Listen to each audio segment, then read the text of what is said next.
Hola a todos y bienvenidos al Mundo del Ojo. Yo soy Jaume Su. Hoy vamos a repasar la ponencia que di en la Caja de Pandora, ese espacio dirigido y producido por Luis Palacios. En esta ponencia hablé de cómo recuperar la inteligencia perdida durante el proceso educativo, porque la finalidad del sistema educativo que tenemos consiste en limitar las capacidades del ciudadano, pero hay una manera de revertirlo. Para revertir ese proceso, y lo voy a explicar durante la ponencia, vais a necesitar del diccionario, en mi caso del diccionario de la lengua castellana. Voy a mostraros el test de inteligencia que me hicieron cuando yo tenía 12 años al salir del colegio, donde era una persona con una capacidad de inteligencia inferior a la media. Esto ha cambiado notablemente. Os voy a explicar el camino que seguí para revertir este proceso. Espero que os guste. Y dicho esto, pues nos vamos a Gerona, que ahí tenemos a Jaime. ¿Qué tal, Jaime? ¿Cómo andas? Hola, muy buenas tardes y muy buenas noches. Gracias por volverme a invitar aquí a la Caja de Pandora. Y he venido con muchas ganas de darle caña al mono y mostrar cosas absolutamente increíbles y que no se han hablado nunca en Internet, al menos que yo sepa. Pues, si quieres, empezamos ya. ¿Cómo recuperar la inteligencia perdida tras la educación? Este es el tema de hoy.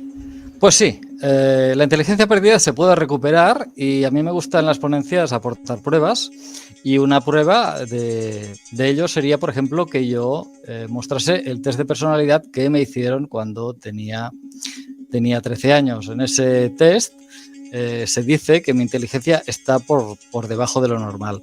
Entonces vamos a ver algunos aspectos de lo que aparece en este test y vamos a ver si coincide con la persona que yo soy ahora. Si coincide con la persona que yo soy ahora, pues fin de la historia. Pero si no coincide, ¿cómo se hace, digamos, para recuperar esa inteligencia que vais a ver en el test y que está bastante menguada? Primero quiero enseñaros mis notas. Esto es del quinto curso, no sé si se verá por aquí, ¿vale? Bueno, os leo lo que pone. Dice: el lenguaje insuficiente, matemáticas insuficiente, naturaleza suficiente, sociedad suficiente, expresión plástica bien. Esto de las artes a mí se me daba bien, ¿vale?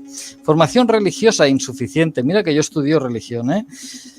Y educación física suficiente. Evaluación global insuficiente. Esto es de 26 de junio de 1978. Luego volveremos a esta nota que no tiene desperdicio. Entonces, a mí me hicieron un test que va a ser la prueba que voy a usar para demostraros que la inteligencia puede aumentarse, ¿no? Entonces, esto está hecho en octavo de GB y bueno, yo voy a ir leyendo lo que haya por ahí. Entonces, vamos a las diapositivas y vamos a ver este test. Y yo me pongo unas gafas porque si no, no veo ni torta. Muy bien, en el test, en la portada, nos dice que estamos en el octavo curso y que iba a las escuelas PIAS, ¿vale? Y es el CEDI, Centro de Estudios para el Desarrollo Intelectual. Informe psicopedagógico y orientativo. Vamos a la siguiente diapositiva. Dice, batería española de test de aptitudes. Entonces este es el test beta, el primero que vemos. Si quieres puedes ampliar la parte del rectángulo rojo, que es lo que voy a leer en voz alta. Dice, en tareas de verificación resulta bastante lento. Tiene facilidad para fijar y retener hechos. Es un poco insuficiente en comprensión verbal. O sea que la verdad es que no comprendo lo que me dicen. Esto es lo que está diciendo. Me falta un poco. Desarrollo normalizado de su capacidad numérica, saber orientarse especialmente sin dificultad, rendimiento bajo en temas de razonamiento. O sea, yo razono muy poco. Esto es lo que muestra el test. Rendimiento prácticamente normal de tipo mecánico. En general, su rendimiento está próximo a la media. Próximo a la media. O sea, no llego a la media, estoy próximo. Vamos a la siguiente hoja, por favor. Vale, este es el test que se llama IOTA. Yo pienso que les faltaba espacio en la casilla, y no pudieron poner idiota directamente, ¿vale? El test IOTA. Bien, aquí dice estudio de los intereses profesionales. Dice, estaba bastante interesado en el área artística, pareciéndole las más interesantes, pintor, dibujante, publicista, escultor, tallista. Siente algo de atractivo en el área humanística, sintiendo especial atracción hacia filósofo, editorialista, historiador, editor de libros. Siente algo de atractivo en el área social. En concreto, siente inclinación por consejero vocal, psicólogo, sociólogo y psiquiatra.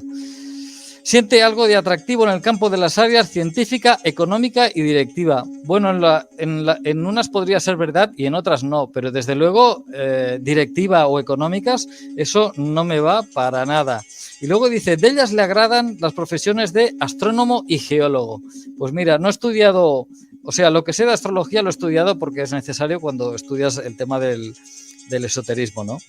Pero nunca me ha interesado demasiado ni la astrología ni la astronomía, ¿no? Y la geología ya no te digo, no me ha interesado nada. No sé de dónde sacan estos datos, pero bueno. Dice, se nota poco inclinado por la actividad de tipo técnica y administrativa. Vamos a la siguiente hoja, que dice exploración de los rasgos de carácter. Y este es el test que se llama CAPA, ¿eh? Te capan, aquí te capan. Dice, tiende a sentir cierta tensión interior y a mostrar ansiedad de ánimo. No me extraña, a los 13 años yo estaba en una familia disfuncional, estaba practicando magia negra y eso ya lo conté en una ponencia cuando hablé sobre la música animista en África y los ritos de allí. Entonces, por supuesto que estaba totalmente histérico, ¿no? Dice, está siempre predispuesto a emprender cosas, pero resulta algo falto de dinamismo. O sea, que soy un borrego, que me dejo llevar. Esto es lo que quiere decir. Siente bastante preocupación e inquietud cuando tiene problemas. O sea, que estaba de los nervios en la clase. Manifiesta una actitud bastante exigente y poco flexible en su trato con los demás. Esto es un rasgo que es cierto y que he ido suavizando a lo largo de toda mi vida. Pero sigo siendo aún un poco así. Generalmente tiene tendencia a teorizar y fantasear en sus apreciaciones. Vamos, que para eso he venido a la caja de Pandora, para fantasear y teorizar. Y dice, está muy inclinado a mostrar reserva, no le agrada cultivar las relaciones sociales. Sí que me gusta cultivar las relaciones sociales, por eso estoy aquí. Lo que sucede es que tiene que haber un poco de fondo, ¿eh? Yo no soy de hablar de fútbol, vamos, eso es. Tiende a ser medianamente controlado y esforzado, constante y responsable, vamos, que tenga un poco de tiro. Y dice, sus manifestaciones son perfectamente normales, no tendiendo a ser autodefensivo. Bueno, esto está bien. Aquí está cortado porque no cabía en el escáner, ¿vale? Vamos a la siguiente página. Y dice, síntesis valorativa para la orientación de estudios. Consejo del orientador. Nivel de inteligencia medio-bajo. Obtiene mejores puntuaciones en las áreas de la memoria y espacial. Debe de potenciar la atención y el área abstracta con ejercicios específicos. No dicen qué ejercicios. Se inclina preferentemente por los estudios artísticos. Pues vale, eso es cierto. Su personalidad parece bastante estable. Pues mira, yo tengo mis dudas. Si pretende seguir estudiando, tendrá que esforzarse mucho en ello. Pues sí, me he esforzado mucho en estudiar. Y esto está fechado en Barcelona, 6 de noviembre del 81. O sea que esto dentro de poco lo podremos poner ya en una vitrina de museo. Y vamos a ver, y vea el sello que hay debajo de todo. Hay el sello de la escuela. Eso es. ¿Qué te parece? ¿Qué simbolismo más majo hay? Si lo amplías todavía más, porque este es el sello de la escuela donde iba. Aquí, si os fijáis, tenemos la escuadra y el compás. Tenemos la M de la masonería. Las dos montañas hacen el 11, hacen las dos columnas y la columna en la pirámide central es el que domina, es el que está por encima de las otras pirámides. Tenemos además de esa manera dibujada una forma de flor de lis y luego todo esto está coronado por una por una cruz con forma de flor de lis. O sea, esto es Illuminati total, Oscurati a tope, ¿vale? Entonces, ya podemos, yo creo, quitar las diapositivas. Vamos a ver, en el tema de razonamiento, ¿a ti qué te parece? ¿Se ajusta esto a la definición de la persona que yo era cuando tenía 13 años? Es que yo creo que con 13 años la gente, punto uno, se está desarrollando, con lo cual el test de inteligencia puede dar nulo si la persona no está concentrada en lo que tiene que hacer. Correcto. Y tienen que pasar años para que realmente... Mira, para hacer cábala necesitas tener 40 años. A partir de 40 años puedes hacer cábala. Con eso está todo dicho. De 40 años para abajo, ya pueden decir lo que quieran. Vale, correcto. Bueno, yo os diría a nivel personal, os confieso que yo era el indeseable de la clase, era ese tipo de alumno que está sentado al fondo y percibí ¿cómo se llama esto? El colegio como una cárcel, que tenía luego el patio de recreo, que era como un recinto de la cárcel, pero no tenías libertad, estabas dentro de la cárcel. Siempre la percibí así, ¿no? Entonces, cuando yo salí del colegio, era un chaval bastante ignorante, bastante burro y que no le interesaban para nada los estudios. Entonces, a los 15 años yo entré en la iglesia de Hubbard, ya hablamos de este hombre que escribió este libro, La ciencia moderna de la salud mental, y este es el individuo en cuestión. Bien, la cuestión es que yo estudiaba en estuve 2 años en esta organización y tenía un cargo técnico y tuve que formarme. Es una formación bastante fuerte donde tienes que estudiar mucho, ¿no? Y entonces allí yo descubrí muchas cosas, algunas de las cuales vamos a ver en esta ponencia, pero sobre todo cambió mi vida y desarrolló mi inteligencia, porque Hubbard tiene un truco para desarrollar la inteligencia. Un momento, perdón, que me agacho. Ya, se me ha caído la lista ordenada con todo lo que os quiero contar, ¿vale? Entonces me voy a poner las gafas y voy a leer lo que dice este libro. Y un momento técnico. Vamos allá. Esta nota está en todos los libros de Ronald Hubbard, ¿vale? En todos los libros dice, a ver si, observación importante. Esto siempre al principio del libro. Dice, al estudiar este libro asegúrate muy bien de no pasar nunca una palabra que no comprendas por completo. La única razón por la que una persona abandona un estudio, se siente confusa o se vuelve incapaz de aprender es porque ha pasado una palabra que no comprendió. La confusión o la incapacidad para captar o aprender viene después de una palabra que la persona no definió ni comprendió. Tal vez no sean solo las palabras nuevas e inusuales las que tengas que consultar. Algunas palabras que se usan comúnmente a menudo pueden estar definidas incorrectamente y así causar confusión. Este dato acerca de no pasar una palabra sin definir es el hecho más importante en todo el tema del estudio. Cada tema que has comenzado y has abandonado contenía palabras que no definiste. Por lo tanto, al estudiar este libro, asegúrate muy bien de no pasar nunca una palabra que no comprendas totalmente. Si el material se vuelve confuso o parece que no puedes captarlo, justo antes habrá una palabra que no comprendiste. No sigas adelante, sino regresa a antes de que tuvieras dificultades. Encuentra la palabra malentendida y defínela. Pues esto que acabo de explicar es un gran secreto que tiene la élite y es un mecanismo natural de la mente, ¿vale? Para adormecer nuestra conciencia, ¿vale? ¿Por qué? Porque cuando estudias en esta organización, una de las cosas que aprendes es que, y yo en el cargo que tenía era supervisor de curso, una de las cosas que aprendes es que cuando te pasas una palabra malentendida, una palabra que no puedes definir, te empieza a coger sueño y empiezas a tener una cierta serie de molestias. Cruzas las piernas de otro lado, te rascas la cabeza, te tocas la nariz, te tocas la cara, te tocas el pelo, te tocas el cuello. Hay toda una serie de síntomas. Y parte de mi trabajo en esa organización era detectar estos síntomas en los alumnos. Y entonces yo me sentaba con ellos, cogía la página que estuvieran leyendo y entonces les decía, defíneme tal cosa, defíneme tal. Y siempre había una palabra malentendida. Entonces la buscábamos juntos en el diccionario, le hacía a construir 3 frases que contuvieran esa palabra para darle juego, para darle utilidad, para darle masa y luego el estudiante podía proseguir. Había un tipo de estudiantes que a los que yo, digamos, no podía tocar en ese sentido, ¿vale? Son los llamados estudiantes de flujo rápido.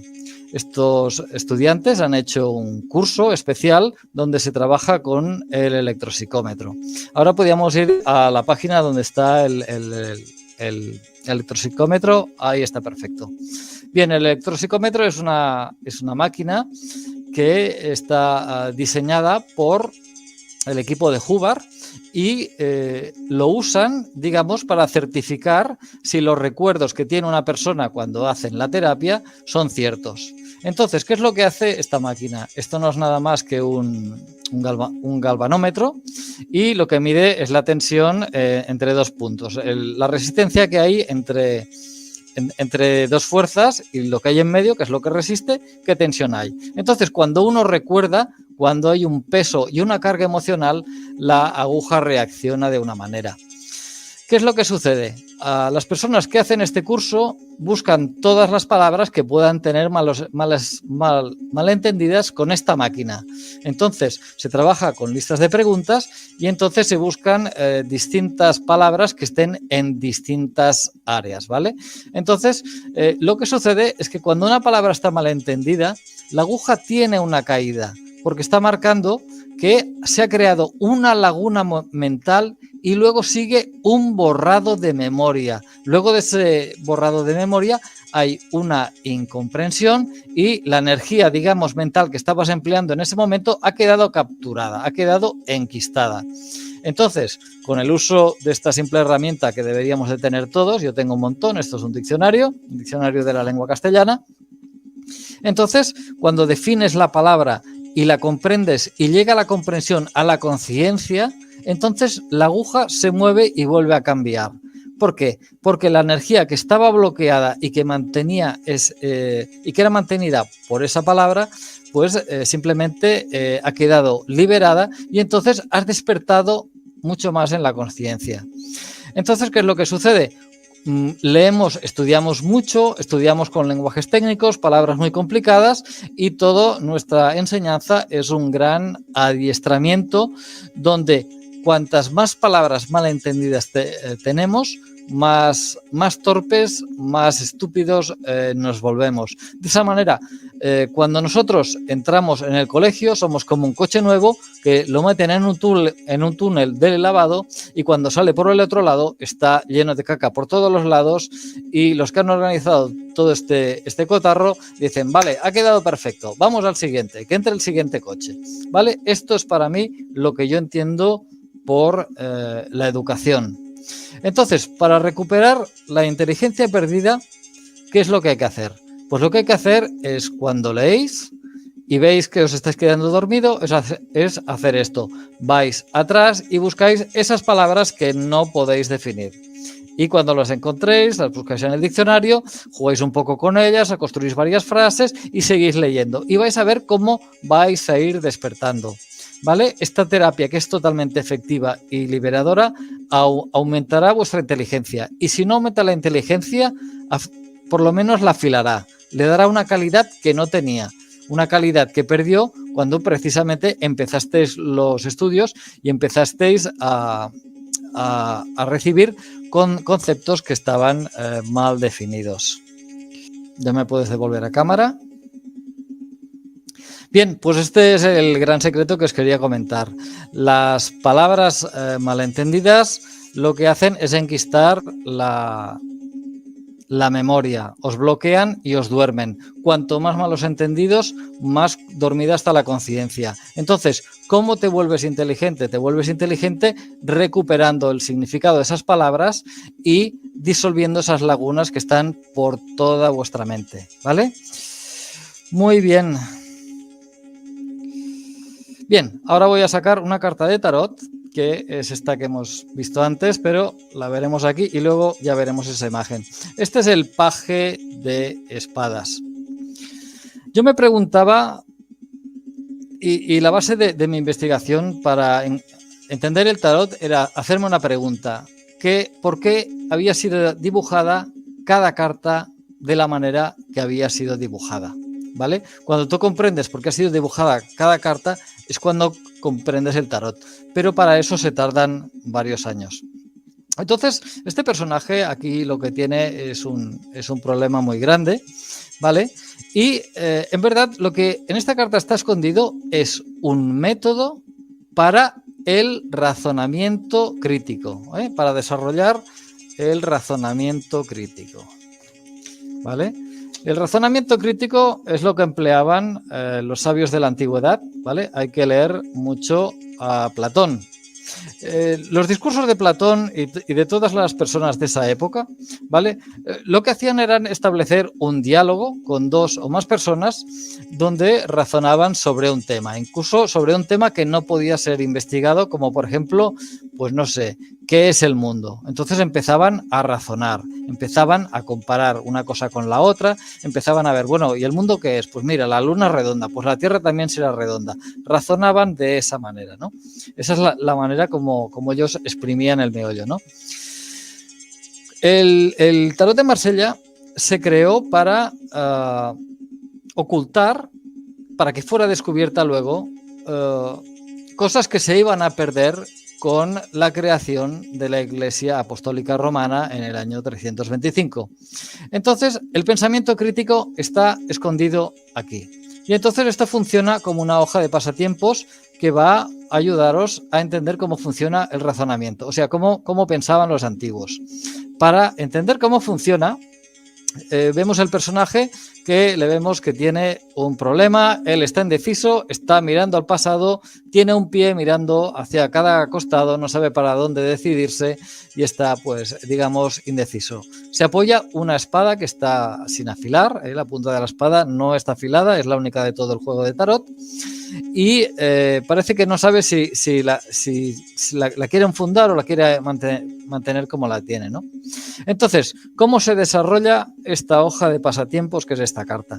Lo que hay que hacer es dividirla en 4 partes.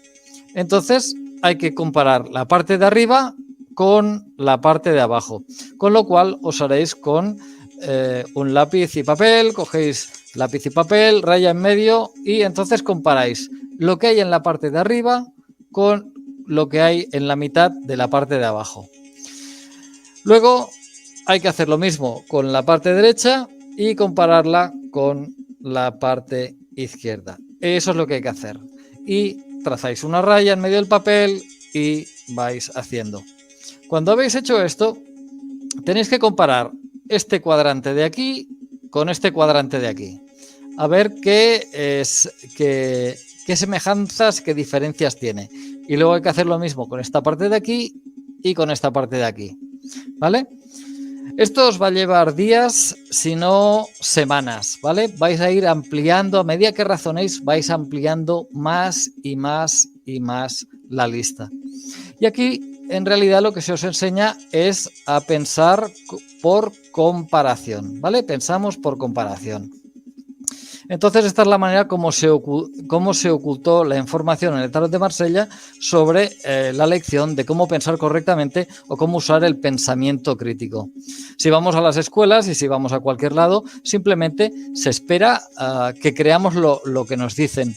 No se espera que nosotros busquemos otra fuente, otra información. No. Fulanito ha dicho esto, en la televisión ha dicho esto, pues eso es lo bueno y aquí se ha acabado.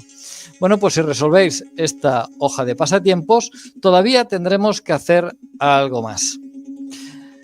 Aquí, oculta en esta carta, hay una geometría. ¿Y qué significa? Que este hombre al cual hemos ayudado al paje de espadas, se ha convertido en un hombre. Entonces tenéis que encontrar esa geometría que está escondida. Y entonces aquí sí que nos iríamos a la siguiente diapositiva. Bien. Estas cartas, aunque parecen iguales, no son. Puedes ampliarla, por favor. Porque en una yo he hecho una modificación. Déjalo ahí. Perfecto, perfecto. Muy bien. En la carta que vemos a la izquierda, vais a ver que la punta de la espada no está afilada. O sea, la línea central no llega al medio. En cambio, en la otra sí que llega al medio. Entonces, ese trazo, fotocopiáis esa carta, no lo hagáis encima del tarot, fotocopiáis esa carta y entonces completáis esa línea. Veis que en la base de la espada hay un triángulo porque la espada no está afilada del todo, ¿vale? Esto es un código que significa en las espadas que hay en el tarot con ese símbolo que no tiene todas las soluciones. O sea, los razonamientos no llegan hasta la total profundidad. Entonces hay que completar la línea como vemos en la imagen de la derecha. Bien, en el sombrero y en el cuello tiene una serie de bolitas en la parte izquierda. Pues en esas bolitas, y esto lo vemos en la parte derecha, hay que dibujar un punto en el centro, ¿vale? Estos representan un huevo que no está fecundado. Cuando el huevo está fecundado, entonces pones el punto en el centro. Y entonces aquí ya hemos ayudado al paje de espadas. ¿En qué le hemos ayudado? Pues él no sabía desarrollar su inteligencia y gracias a este juego, a encontrar la comparación entre las diferentes partes de la carta, tal y como yo he explicado hasta ahora, os va a permitir le ha permitido llegar a razonamientos, comprende cómo debe pensar y ahora ya no está tan indeciso y está preparado para la siguiente misión. Entonces aquí aparecería esa geometría sagrada que os he dicho que está escondida y aquí finaliza esta hoja de pasatiempos. Con lo que nos iríamos a otra parte. Vamos a ver. Nos vamos al libro del Génesis. Esto es un Génesis ilustrado. Aquí hay una lección muy interesante. Vamos a ver una pintura. Un momento que cojo las gafas. Así estamos. Perfecto. Vamos a ver una pintura de Murillo, de una escena bíblica. A ver que se pueda ver bien. Aquí. Esta es la escena donde Jacob va a hacerse su propio rebaño. Le vemos que está con unas cañas, ya sé que no se ve muy bien, pero lo que ha hecho es con un cuchillo es quitar parte de la corteza, dejándola de forma intermitente. Aquí lo que ha sucedido en este contexto es que Jacob ha estado trabajando por varios años con un familiar suyo, un patriarca de otra tribu que está en otra región y pertenecen al mismo clan, ¿no? Entonces, él siempre se ha portado bien como pastor y ha acrecentado el rebaño del dueño, ¿no? Entonces, él le dice que se quiere marchar y entonces, como no le ha dado nada en compensación, el patriarca, y según las leyes judías de la época, lo que tiene que hacer es compensarle de alguna manera. Y llegan a este trato. Él se va a poder llevar todas las ovejas que salgan manchadas, rayadas o sean de color negro. Entonces, el dueño del rebaño lo que hace es va a visitar a todos los rebaños y aparta todas las ovejas que están rayadas, que tienen manchas y que son negras. Y esta se la regala a sus hijos, a sus propios hijos, ¿vale? Y entonces a Jacob le van a quedar todas las ovejas blancas y todas las crías que salgan manchadas serán para él. Ese será el pago por todos los años, ¿vale? Como veis, es una historia un poco miserable. Y veamos a ver qué es lo que hace Jacob.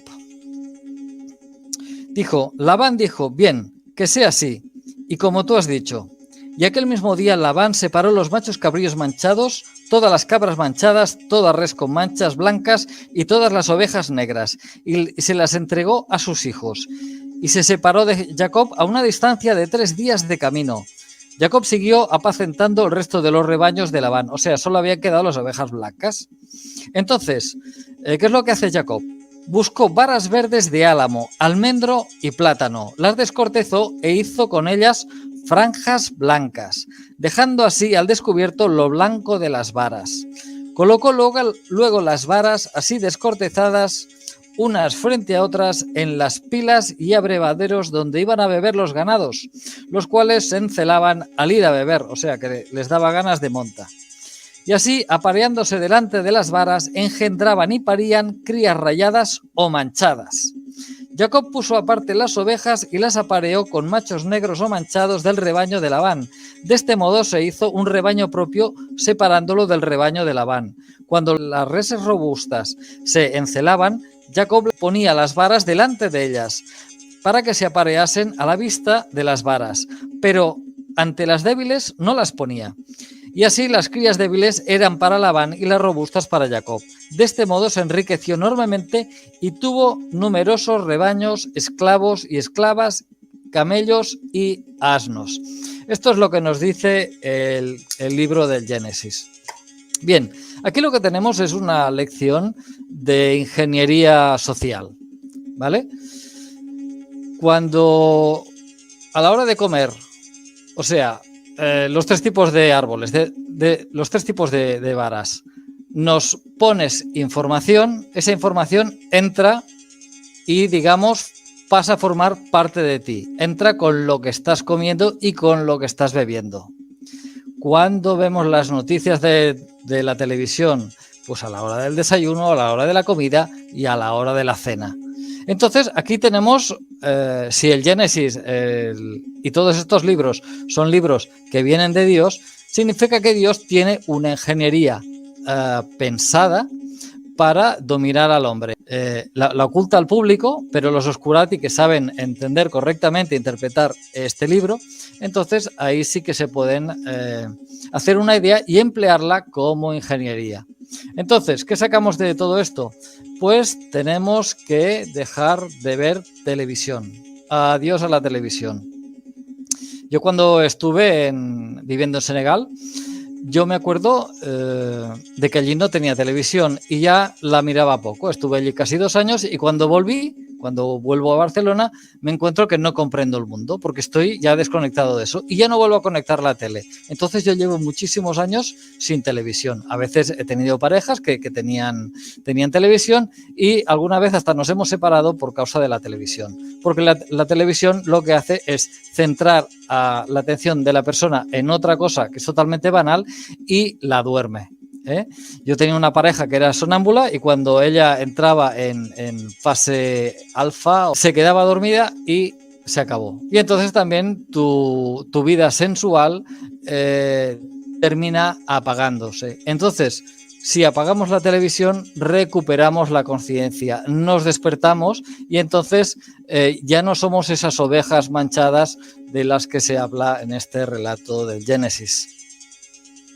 Y podemos pasar pues ya a otra cosa.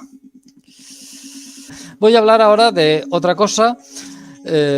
Por varios canales me han llegado preguntas de vosotros y una de las preguntas es sobre lo que hablé en la última ponencia y es ¿qué hacemos con las personas que se han inoculado y qué pueden hacer para evitar el efecto que la tecnología puede tener sobre ellas? Para darles una solución les voy a dar otra lección contenida en este libro de Hubbard y él habla de mecanismo de la pantera negra. Él inventa este cuento para explicar cómo reacciona o cómo podemos reaccionar ante una amenaza o simplemente un problema. Entonces la situación es la siguiente. Uno llega a casa y se encuentra que tumbado en la puerta de la casa, en el rellano de la escalera, se encuentra una pantera negra. ¿Qué hacer? Se pueden hacer 5 cosas, ¿vale? Se puede ignorar, la ignoras. Dices, no hay pantera, ¿vale? Y te acercas allá y si se despierta, te pilla, se acabó. Pero bueno, puedes hacerlo, puedes ignorar el problema. Puedes huir, ves la pantera, sales corriendo, pero tienes que cambiar de casa y tienes que empezar de nuevo. Y si te vuelves a encontrar otro día con el mismo problema, vas a tener que tomar la misma decisión o tomar una decisión distinta. Vale, la otra cosa que puedes hacer es rodear la casa. Rodeas la casa y entras por la ventana. Pero a partir de ahora vas a tener que usar este subterfugio para poder entrar en casa y la pantera va a estar ahí en la puerta de tu casa y va a estar merodeando. Jamás te vas a volver a sentir seguro. Otra cosa que se puede hacer es sucumbir. Hay la gente que le coge el ataque de pánico, cae, la pantera se despierta y se lo come. Entonces, estas son 4 maneras de afrontar cualquier tipo de problema y luego está la solución. La solución correcta, que es afrontar el problema. Uno tiene que ir a por la pantera y acabar con ella o zurrarla y que se vaya, ¿vale? Esto es lo único que se puede hacer. Entonces, me refiero para las personas que se han incorporado esta tecnología en sus cuerpos y ahora se han convertido en antenas receptoras. Si no podemos eliminar el receptor, tarde o temprano alguien tendrá que eliminar al emisor y tendrán que ser ellas mismos porque son muchos más y porque les interesa mucho hacer esto. Tarde o temprano tendrán que afrontar el problema. Ya no podrán ignorar, ya no podrán huir, ya no podrán rodear el problema, darle rodeos o sucumbir. Simplemente digo que sí, ya está. Tendrán que afrontar el problema. ¿Vale? Eso contesta una de las preguntas que había quedado pendiente. Bien, vamos a ver alguna otra cosa más. Muy bien, esto es muy interesante. Muy bien. En esta organización en la que yo estaba de Hubbard, cuando yo me preparaba tenía que hacer una serie de ejercicios que también hacen las personas que administran la terapia y que usan esa máquina que antes hemos mostrado, que es el electropsicómetro. Entonces, cuando estás en una situación que estás trabajando y una persona, por ejemplo, está reviviendo un prenatal o una situación, te puede reestimular cosas y te puede hacer reaccionar. Se supone que la persona que administra la terapia tiene que tener unos nervios muy templados y casi te diría cara de póker. Tiene que ser amable, pero tiene que tener cara de póker. No se puede dejar influenciar por el drama que tiene delante y tiene que estar pendiente de la máquina, de apuntar, del reloj, de las reacciones de la persona y todo eso. Entonces recibe un entrenamiento especial. Este entrenamiento formaba parte de un curso que se llama curso de comunicación y el nivel 0 es el más interesante. Este ejercicio lo que hace es despertar la conciencia. Podéis despertar la conciencia en tan solo 2 semanas si seguís las instrucciones que yo os voy a dar ahora. Y nos vamos a la siguiente diapositiva, donde hay 2 hombrecillos sentados en una silla y una tercera persona que ahora, como ya es más inteligente, he elegido por supuesto al paje de espadas. Bien, 2 personas se sitúan una frente a frente, como a 1 metro de distancia o medio metro de distancia, sentados cómodamente en sillas con respaldos rectos, los pies planos, las piernas rectas, los brazos relajados, los hombros caídos, el cinturón del pantalón abrochado, los zapatos también os descordáis y todo eso. Y entonces el ejercicio es mantenerse en esta postura erguida, ¿vale?, con los ojos cerrados, y simplemente hay que mantenerse ahí. Entonces tiene que haber una tercera persona. Esto es necesario, esto es obligado, porque esta persona, cuando la mente empiece a atacaros o empecéis a coger sueño y a cabecear, ¿vale?, esta persona os va a decir: fallo, empieza de nuevo, simplemente eso. Entonces la otra persona se recupera y vuelve a cerrar los ojos y sigue con el ejercicio. ¿Que se le dobla la espalda? Pues también, fallo, vuelve a empezar. ¿Que tiene picor y se rasca? Fallo, vuelve a empezar. Y así hasta que la persona aprende a estar en inmovilismo, relajado, simplemente manteniéndose en tiempo presente. Pero esto no va a ser tan fácil. Vamos a la siguiente diapositiva. Hubbard nunca explica qué es lo que sucede realmente en este ejercicio. Yo con los años, yo he hecho mucho este ejercicio, y allí cuando estaba yo en la clase y era el supervisor de curso, había personas que tenían que hacer este curso o hacían este curso y entonces los ponía aquí. Yo he deducido, y ya os digo, esto no está en ningún libro que yo haya leído de esta organización, lo que yo entiendo es que cuando tenemos a 2 personas, que pueden ser 2 hombres, 2 mujeres, un hombre y una mujer, da igual, lo que se hace es que las 2 auras se juntan y luego empiezan a crear un campo único. Lo vemos en la siguiente diapositiva. Bien, aquí los 2 campos se han unido y entonces están con los ojos cerrados y se empiezan a intercambiar información entre las auras y se conectan con el tema del inconsciente, ¿vale? Entonces, las cosas que tienen en común, ¿vale?, se conectan ahí y les afectan. Entonces, cuando uno empieza a cabecear, es muy posible que el otro también empiece a cabecear, porque están conectando con esas cosas de inconsciencia. Bien, este ejercicio hay que darle una duración. Cuando uno empieza a tener necesidad de bostezar, empieza a cabecear y todo eso, se trata de mantenerse hasta que uno ya se siente un poco despejado, ¿vale? Se puede fijar un tiempo antes de empezar la sesión, pero uno tiene que levantarse de la silla despejado, ¿vale? Tiene que resistir hasta que ha recuperado la conciencia mínimamente, ¿vale?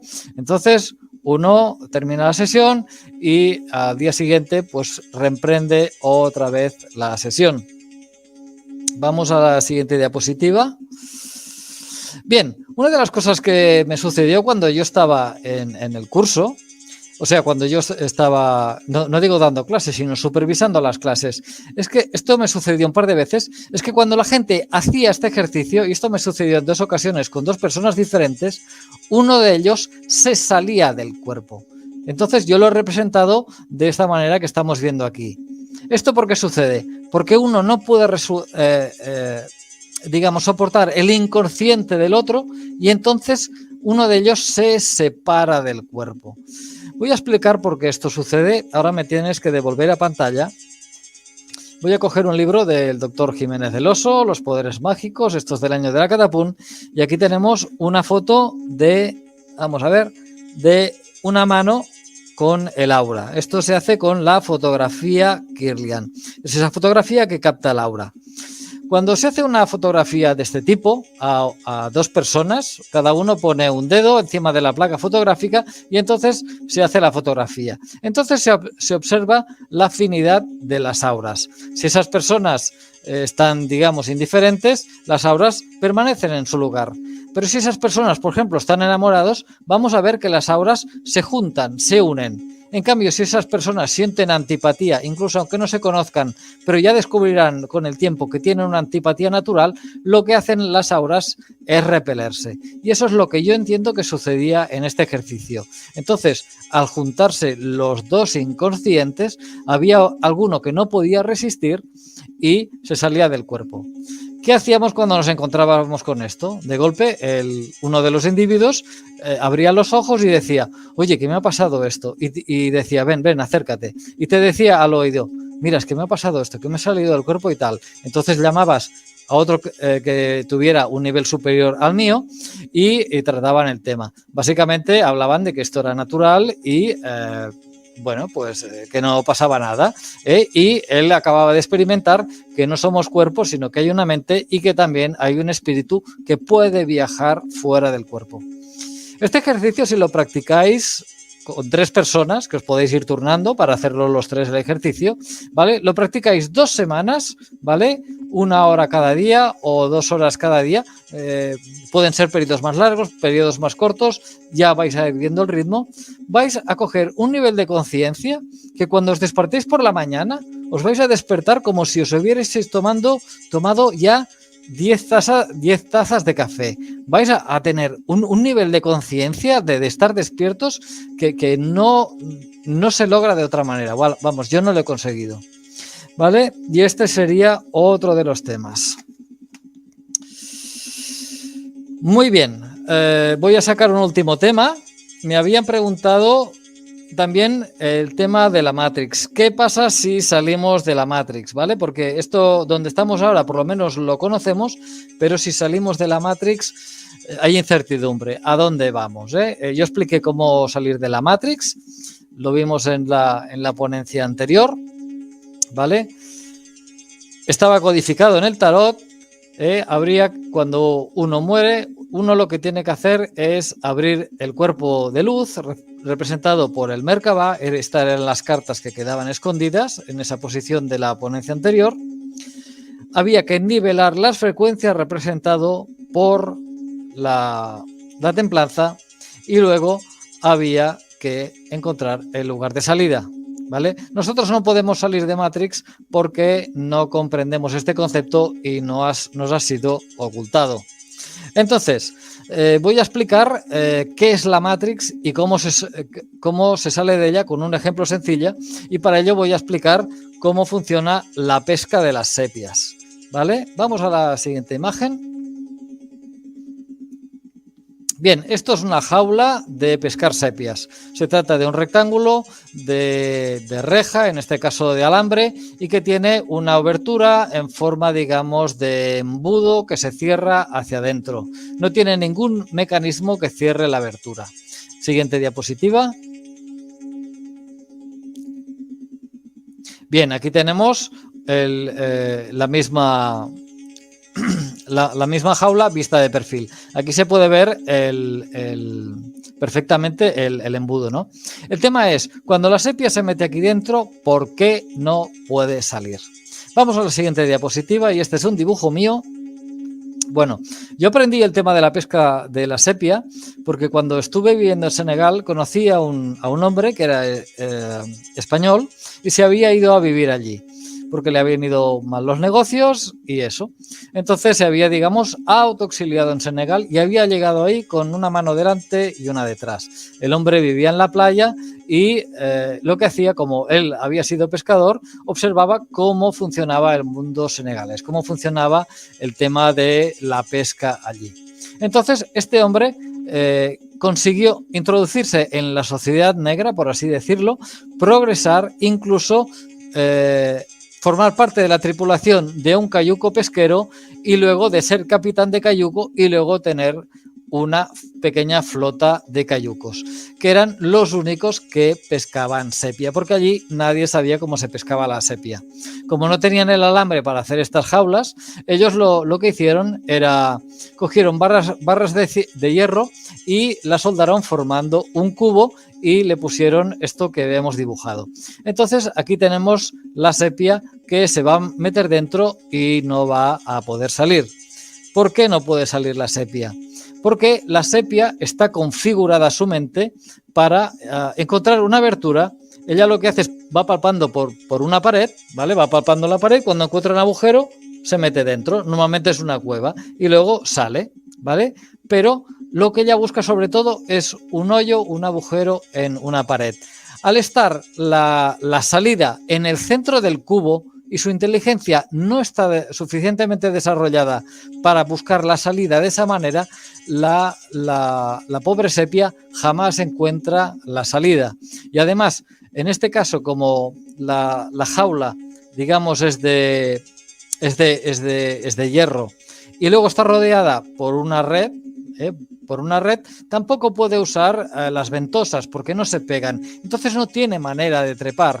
Y como sigue buscando por las paredes del cubo, nunca es capaz de encontrar la salida. Pues más o menos así es como se nos pesca. Entonces, para explicar cómo nos pescan y cómo salir, he inventado un pequeño cuentecito que voy a contar y que vemos en la siguiente diapositiva, y esto ya será al final de la ponencia. Bien. Aquí lo que tenemos es un pececito que simula el pez que jamás ha estado en Matrix y de golpe se acerca a Matrix, representado por una pecera que tiene una reja. Tarde o temprano este pez será pescado e irá a parar dentro de la pecera y va a experimentar lo que allí hay. Vamos a la siguiente diapositiva, por favor. Bien, el pez ha sido atrapado. Cuando entramos en Matrix, el espíritu queda capturado.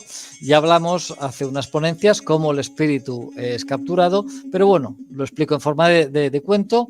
Este pez ha sido atrapado, ha entrado en la pecera y ahora no sabe cómo salir. Pero es que además le va a suceder algo más. Vamos a la siguiente diapositiva. Porque el dueño de la pecera lo que ha hecho es le pone un casco de hierro muy pesado que simboliza el cuerpo.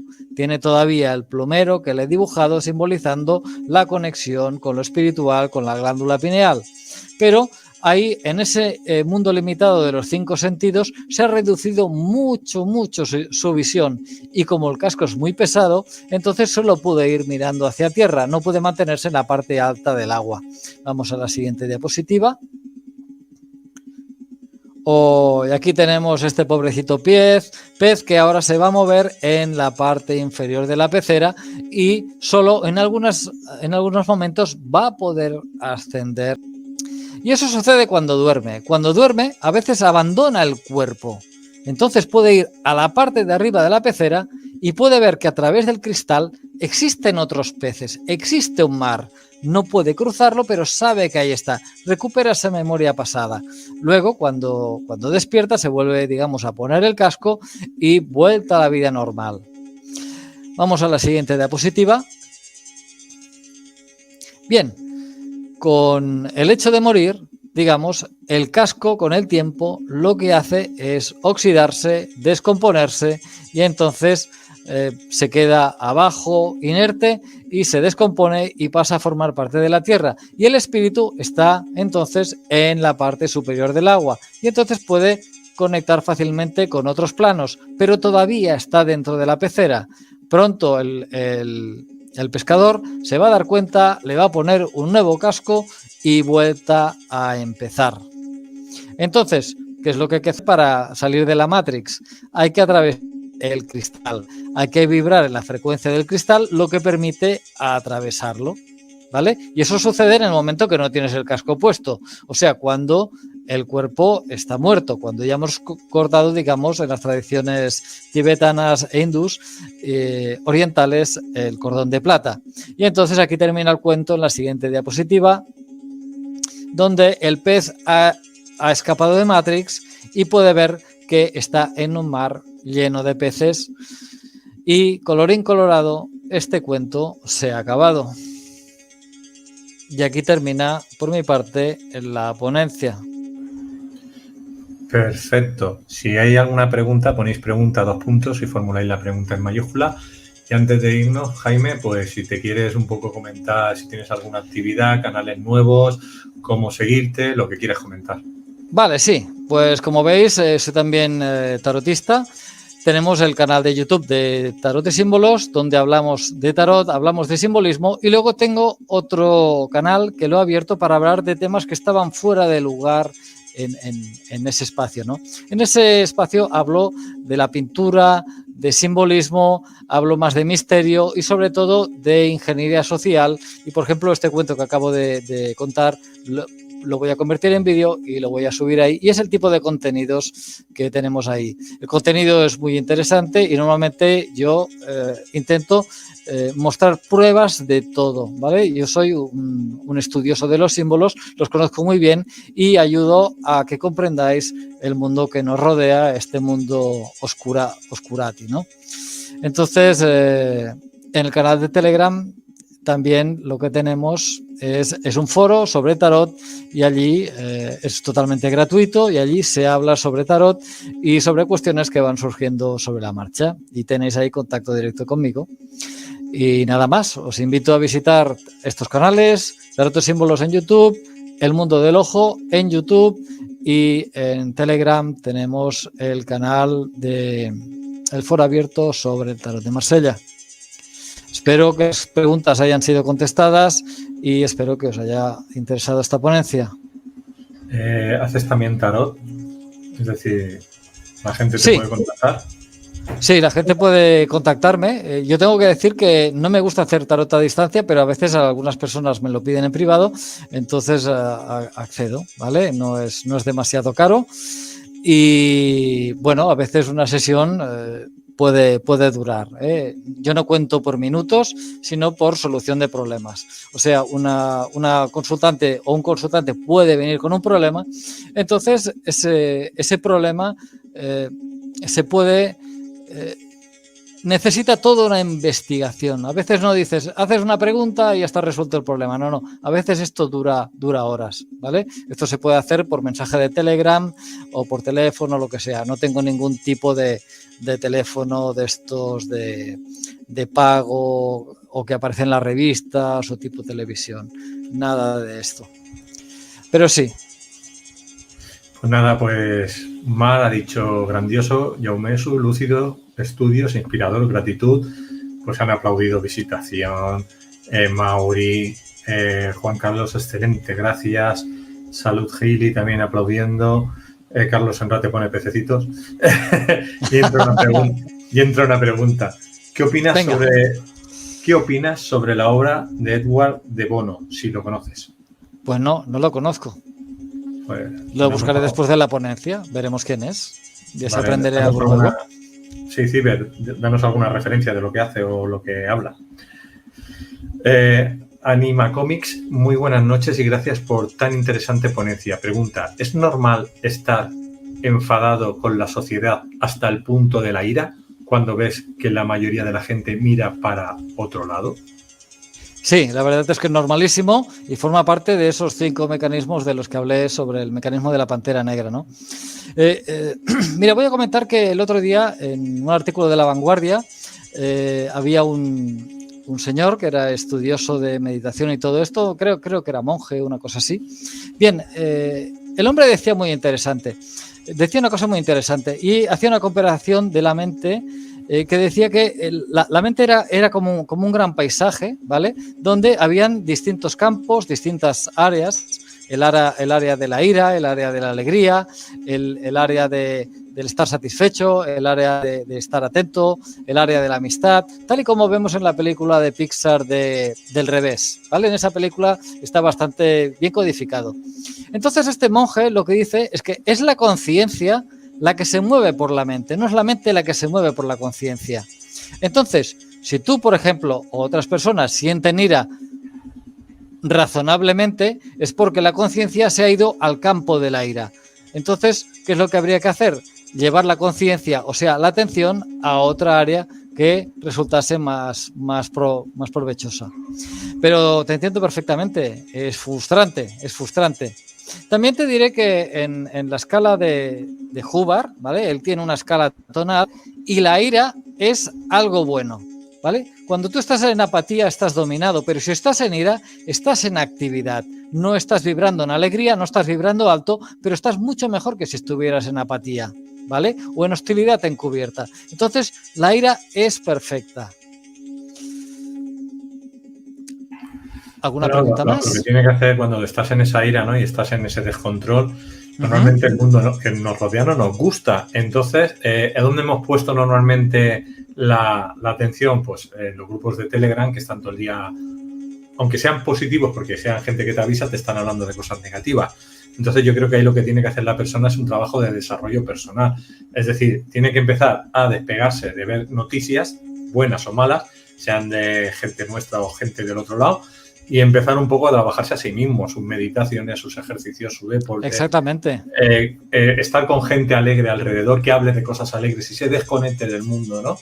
Y a partir de ahí cambiarás tu frecuencia. Pero a mí me ha pasado, o sea, de estar siempre buscando la noticia, de estar siempre informando, que llega un momento que me colapso. Y cuando me colapso, lo dejo todo. O sea, es decir, ahora me cojo el fin de semana, me relajo, me voy a la playa a meditar, me voy a andar, me voy a hablar con amigos. Y durante una semana, 2 semanas, desconecto totalmente de la sociedad. Aunque yo no sigo noticias, me refiero a aquello de que van entrando cosas en Telegram, en los canales negacionistas, y claro, ahí sí que me informo porque sé que es verídico, pero aún así suelen ser noticias negativas muchas veces. Entonces hay que borrar eso. Hay que empezar de manera que tú crees la realidad en la que tú quieres vivir en el día a día. Quítate los programas, hazte terapias, hazte cosas para que quítate toda esa programación que viene de atrás, que realmente, o creencias limitantes que no te dejan salir hacia adelante. Exactamente, muy bien explicado. Y aquí podemos poner el ejemplo de adiós a la televisión, adiós al cine, adiós a esa fábula del Génesis, ¿vale? Donde nos convertimos en esas ovejas negras, manchadas o rayadas, ¿vale? Y puedes aplicar la misma tecnología a la inversa. Si tú, las varas rayadas, ¿vale?, son cosas positivas, lo que va a entrar en ti, ¿vale?, es lo positivo. O sea, somos lo que comemos y la mente lo que come, si es bueno, te va a mejorar y va a mejorar tu estado de ánimo, tu punto de vista y, digamos, también te vas a sentir mucho más, te vas a sentir mucho mejor. ¿Para qué estar fastidiado viendo noticias que además probablemente sean mentira o están sesgadas? Vale. Ciber nos dice... ¿Es verdad que las cartas del tarot están basadas en los principios herméticos, el Kybalión? En parte sí. El tarot contiene muchísimas cosas. Parte de las cosas que vas a ver están ocultas en el Kybalión, en el tarot. Están caramba. Que sí, ¿vale? La información del Kybalión está contenida, pero las lecciones están ocultas. Mira, os voy a poner otra lección de paso, ¿vale? Vamos a sacar la carta del colgado y os voy a invitar a hacer un ejercicio que podéis hacer y que está aquí reflejado. Os ponéis en esta postura a descansar, los brazos encima, no debajo, ¿vale? Y la pierna cruzada tal y como está, esa pierna justamente. Intentad relajaros durante 1 minuto y a ver qué habéis sentido. Repetís el ejercicio, pero cambiando la pierna de costado. Vais a ver que el efecto no es el mismo. Esto es una lección, digamos, de sincronización de energías, ¿vale? De que algunas posturas corporales funcionan como mudras y modifican nuestra energía. Así de sutil es el tarot a la hora de esconder la información. En el tarot vas a encontrar de todo. Yo todavía no me lo he terminado y mira que he encontrado, pero es que sé que hay más. Pero eso me estás diciendo tumbado en la cama, hacer esa postura tumbado en la cama. Sí, tú te tumbas en la cama y cruzas las piernas en esta posición, ¿vale? O sea, esto sería la pierna la pierna izquierda es la que está estirada y la pierna derecha es la que está doblada, puesta debajo, así tal y como lo vemos, ¿vale? Te relajas y te estás 1 minuto. Y luego lo que haces es lo mismo, cambias de pierna. Vamos a ver si descansas igual en una posición o en otra. Y ahí te darás cuenta que aquí lo que nos está mostrando es, digamos, un mudra energético que se realiza con el cuerpo. No pongas las manos detrás, ponlas encima, ¿vale? Perfecto. Ciber nos dice, Edward de Bono es un escritor, psicólogo. En sus libros nos enseña a usar nuestro cerebro, la creatividad, etcétera. Pues muy bien, lo buscaré. Siempre es interesante. También dice Ciber, la pose, el colgado, es también una runa. También, ¿verdad? Si no me equivoco. No conozco lo suficiente las runas para poder contestar a esa pregunta. Tendría que mirarlo. Yo abarco muchísimas cosas, pero a veces tienes que decir, vale, hasta aquí, porque cuanto más abarcas, menos aprietas. No puedo contestar a esa pregunta, pero lo miraré. Lo que sí te puedo decir que está contenido el árbol de la cábala, ¿vale? Esta sería por ejemplo, vamos a ver, aquí. Esta sería la cabeza, cuando empieza, y aquí esto va bajando hasta aquí. Entonces se le da la vuelta y entonces el árbol, tal y como nos lo presenta, aquí está la concreción material y hay que subir. El colgado tiene 10 botones, ¿vale? Que representan los 10 sefirot, ¿vale? Tiene también los bolsillos que tienen el yin y el yang, tienes las 12 dimensiones, las 12 constelaciones, tienes un montón de información. Y además aquí tendría que estar dibujada una escalera de 4 peldaños en su órgano, que en esta versión del tarot no está dibujado. Es un fallo es un descuido en el tarot de Camoa. Pero bueno, se corregirá en el futuro. Sandra nos dice, ¿qué significa esa carta del colgado? Pues muchísimas cosas. Las cartas del tarot no tienen un significado fijo, tienen un sentido, si tú quieres, arquetípico, y luego se le puede dar un mogollón de significados según el contexto, ¿vale? Pero básicamente el colgado significa aquel que puede viajar por las 12 dimensiones, aquel que se mueve alrededor de las 12 constelaciones. Aquí tiene un tocón que tampoco está bien dibujado y es el punto de anclaje que le permite dibujar. O sea, tienes las 12 dimensiones y tienes el viajero dimensional. Cuando viaja o tiene una percepción de conciencia alterada, lo que tiene es esto. ¿Qué es lo que significa más? Significa el sacrificado. Vamos a ver un momento, porque aquí tengo más cartas. Vamos a ver. Ahora vamos a formar una imagen única, ¿vale? El colgado iría de esta manera junto con el arcano sin nombre. Una es la carta 12 y la otra es la carta 13, ¿vale? En el momento de morir, lo que hace es pasar la guadaña, ¿vale? Y entonces es cuando el personaje muere y asciende y pasa a otra vida, ¿no?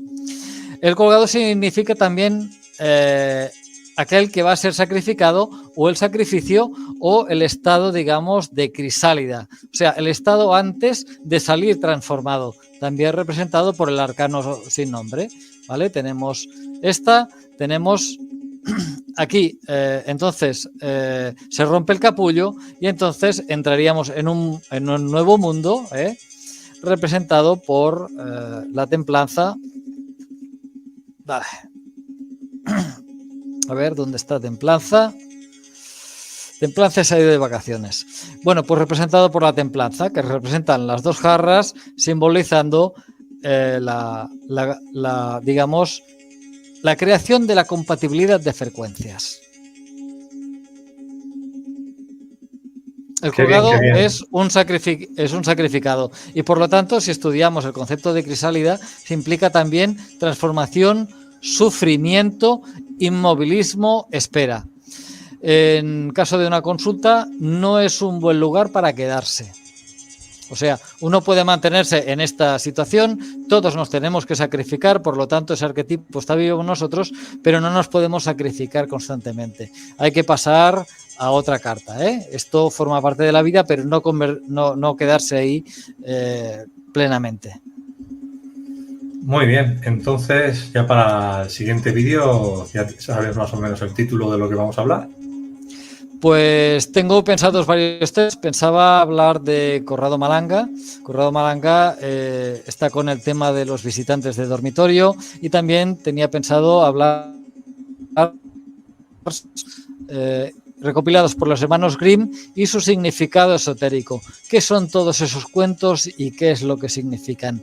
Todo es esotérico. Los cuentos fueron diseñados para esconder leyendas. Por eso hay tantos niños perdidos, tantos niños sacrificados, tantas brujas y tantos ogros y demás, y luego hay que robar, hay que superar una prueba, robar algo, una llave, una manzana, una bola de oro, lo que sea, y escaparse y volverse con el tesoro. Son dos temas que estoy barajando, pero todavía no tengo claro cuál de ellos voy a tratar. También pensaba hacer más adelante un programa sobre el misterio del Lobsang Rampa. Lobsang Rampa es ese escritor que escribía libros muy interesantes y que aparecieron en los años 50 de carácter espiritual, y parecen novelas, pero luego al poner en práctica lo que esos libros dicen, resulta que funciona, y ahí tenemos realmente un programa de misterio a tratar. Muy bien, pues tenemos 3 grandes temas para el futuro, con lo cual, familia, cuando volvamos a poner el cartel de Jaume, el vídeo, pues ya sabéis, entráis a verlo. Podéis ver los vídeos anteriores en su canal, en el mío.